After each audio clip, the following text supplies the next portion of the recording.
உன்னை அறிந்தால் நீ உன்னை அறிந்தால் உலகத்தில் போராடலாம்.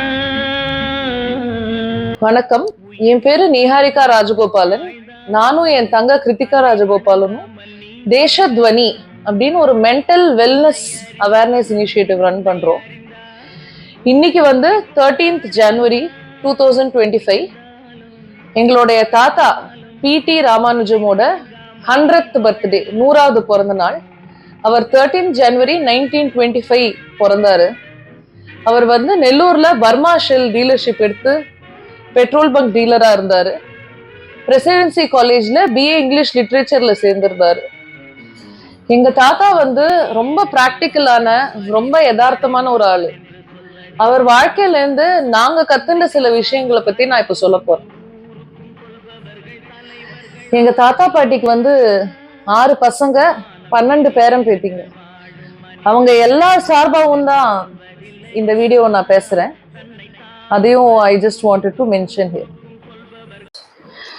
முதல்ல எங்க தாத்தா ரொம்ப அன்பா பாசமா இருப்பாரு.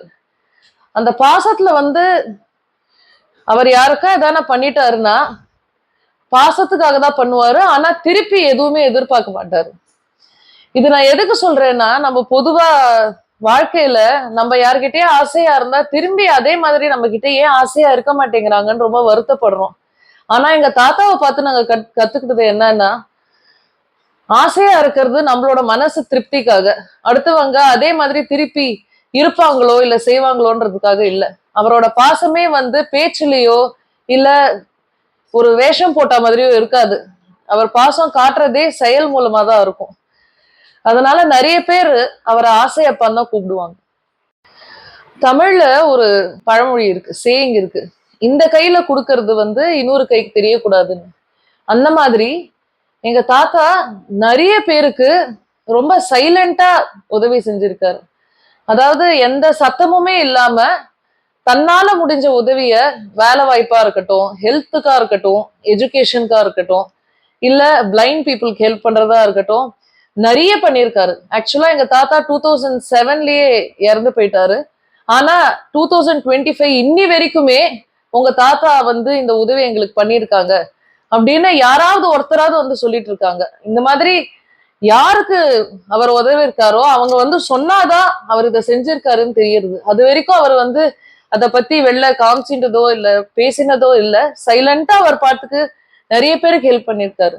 இதுல இருந்து என்ன புரியுறதுன்னா, நம்மளால முடிஞ்ச உதவிய எங்கேயாவது ஒரு இடத்துல சின்னதாவது யாருக்காவது பண்ணா முதல்ல நம்மளுக்கு நிம்மதியா இருக்கும்.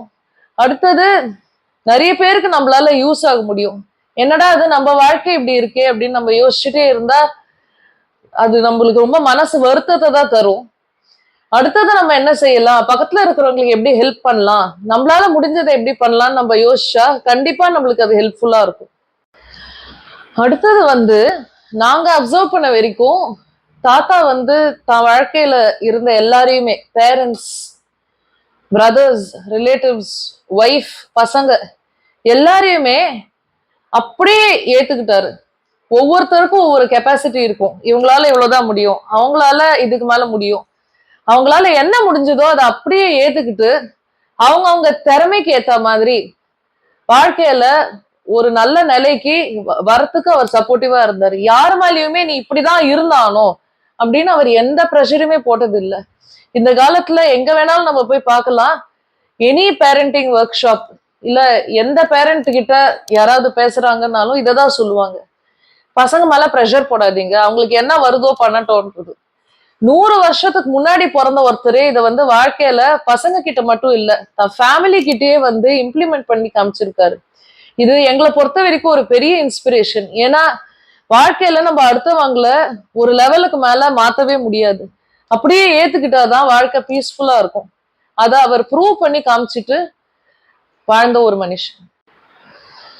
இன்னொன்னு ரொம்ப அப்ரிஷியேட் பண்ண வேண்டிய விஷயம் என்னன்னா, தாத்தா வாழ்க்கையில எல்லா ரிலேட்டிவ்ஸோடையும் சேம் லெவல் ஆஃப் அக்ரிமெண்ட் இருந்திருக்கும்னு சொல்லவே முடியாது. நிறைய பேரோட நிறைய டிஃபரன்ஸ் ஆஃப் ஒப்பீனியன் இருந்திருக்கும்.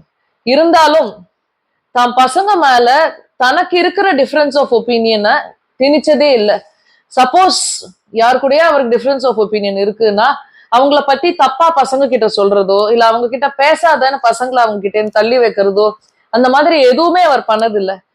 இங்கிலீஷ்ல 1-to-1 ரிலேஷன்ஷிப்னு சொல்லுவோம் இல்லையா, எங்க தாத்தாவும் சரி பாட்டியும் சரி பசங்களை வந்து எல்லா உறவுக்காரங்களோடையும் இன்டராக்ட் பண்ண வச்சு அவங்கள ஹேண்டில் பண்ண விட்டு, அவங்க நோ சொன்னா அதை ஹேண்டில் பண்ண விட்டு சொசைட்டியை ஃபேஸ் பண்ண விட்டாங்க. பசங்களா வந்து அவங்களுக்கு யார் கூட வேணுமோ அவங்க கூட ரிலேஷன்ஷிப் வச்சிருந்தாங்க. லாங் டேர்ம்ல இவங்களுக்கு டிஃபரன்ஸ் ஆஃப் ஒப்பீனியன் இருக்கிறவங்க கூட பசங்களோட ரிலேஷன்ஷிப் வச்சிருந்தாங்க.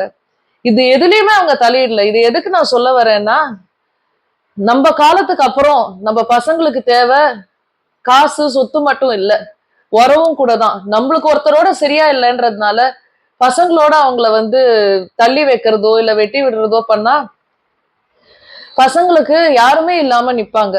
உறவுன்னு சொல்லிக்கிறதுக்கு ஒரு 4 பேர் இருந்தாதான் சொசைட்டில நம்மளுக்கு சேஃப். சோ இதையும் வந்து எங்க தாத்தா மட்டும் இல்ல எங்க பாட்டியும் சேர்ந்து வாழ்ந்து ப்ரூவ் பண்ணி காமிச்சாங்க. இந்த காலத்துல வந்து one of the most popular terms வந்து ஜேர்னலிங்.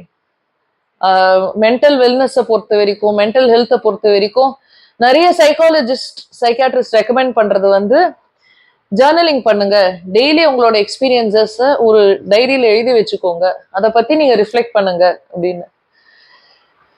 எங்களுக்கு தெரிஞ்ச டைம்ல இருந்து எங்க தாத்தா எவ்ரி இயர் டைரி மெயின்டைன் பண்ணி ஆல்மோஸ்ட் எவ்ரி டே தன்னோட எக்ஸ்பீரியன்ஸ பியூட்டிஃபுல்லான இங்கிலீஷ்ல அவர் ரெக்கார்ட் பண்ணி எழுதி வச்சிருப்பார்.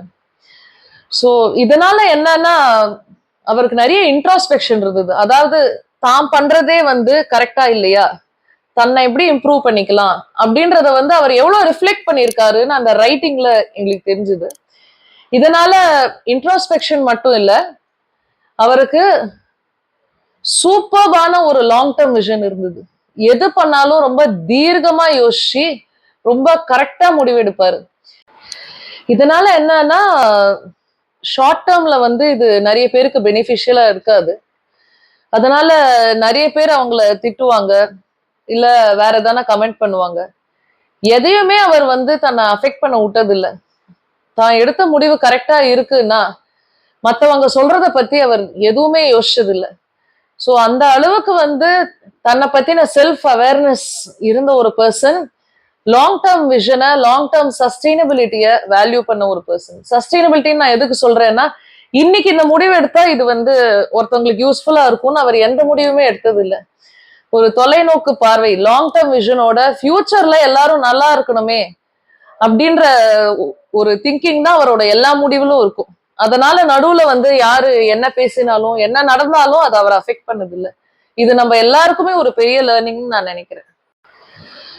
எங்களுக்கு ரொம்ப பெருமை என்னன்னா, எங்க தாத்தா வந்து எங்களுக்கு ரொம்ப பெரிய சொத்தை சேர்த்து வச்சுட்டு போயிருக்காரு. யாருமே சேர்த்து வைக்க முடியாத ஒரு சொத்து. அது என்னன்னா, இங்கிலீஷ்ல நம்ம சொல்லுவோம் குட்வில் அப்படின்னு. குட்வில்னா சொசைட்டில பிடி ராமானுஜமோட பேத்தி அப்படின்னு இன்னைக்கு நான் போய் சொன்னாலும், அவங்க என்கிட்ட பேசுற விதமா இருக்கட்டும், அவங்களோட பாடி லாங்குவேஜா இருக்கட்டும், ஆட்டோமேட்டிக்கா அவங்களுக்கு ஒரு மரியாதை. பிடி ராமானுஜம் ஃபேமிலியா, ஓ ஓகே ஓகே அப்படின்னு ஆட்டோமேட்டிக்கா அவங்க தோரணையிலேயே ஒரு சேஞ்ச் வரும். இது எதுக்கு நான் சொல்றேன்னா, எவ்வளவு அவர் செஞ்சிருந்தாருன்னா, எவ்வளவு தூரத்துக்கு அவர் இருந்திருந்தாருன்னா, இன்னி வரைக்கும் அவர் பிறந்து 100 வருஷம் ஆகுது, இன்னி வரைக்கும் அவரோட பேருக்கு இவ்வளவு மரியாதை, இவ்வளவு வேல்யூ இருக்கு. பேரண்ட்ஸ் இதை டெஃபினட்டா நோட் பண்ணோம். பேரண்ட்ஸ் அண்ட் கிராண்ட் பேரண்ட்ஸ், நம்ம காசு சேர்த்து வைக்கிறது, சொத்து சேர்த்து வைக்கிறது கண்டிப்பா முக்கியம்தான். ஆனா அதுக்கு மேல சொசைட்டில மரியாதையும் வேல்யூஸும் நம்ம பசங்களுக்கு கொடுத்து, சொசைட்டில ஒரு சப்போர்ட் சிஸ்டம், ஒரு ஃபேமிலிய, ஒரு செட் ஆஃப் ரிலேட்டிவ்ஸ் நம்ம பசங்களுக்கு சப்போர்ட்டிவா வச்சுட்டு போறது ரொம்ப ரொம்ப முக்கியம். வெறும் காசு பணம் மட்டும் எதுவுமே செய்ய போறது இல்லை. நம்ம காலத்துக்கு அப்புறம் நம்ம பசங்க தனியா உட்கார்ந்து அந்த காசு பணத்தை வச்சு என்ன செய்ய போறாங்க? அதனால தயவு செஞ்சு உங்களுக்கு என்ன டிஃபரன்ஸ் ஆஃப் ஒப்பீனியன் யார் கூட இருந்தாலும் அத பசங்க மேல திணிக்காதீங்க. பசங்களுக்கு சொசைட்டி, ரிலேட்டிவ்ஸ், ஃப்ரெண்ட்ஸ் கண்டிப்பா தேவை. அதனால இது ஒரு பெரிய லேர்னிங் எங்க தாத்தா லைஃப்ல இருந்து எங்களுக்கு. இந்த 100 வருஷம் அவர் பிறந்த நாள் கம்ப்ளீட் பண்ணதுக்காக தான் இந்த வீடியோ நான் போட்டேன். அது மட்டும் இல்லாம இந்த மாதிரி ஒரு மனுஷன் வாழ்ந்து காமிச்சிருக்கச்ச அதை பத்தி உங்ககிட்ட எல்லார்கிட்டயும் ஷேர் பண்ணிக்கணும்னு தான் இதை பத்தி பேசியிருக்கோம். ரொம்ப தேங்க்ஸ் இந்த வீடியோவை பார்த்தது. உயர்ந்தாலும் தாழ்ந்தாலும் தலை வணங்காமல் நீ வாழ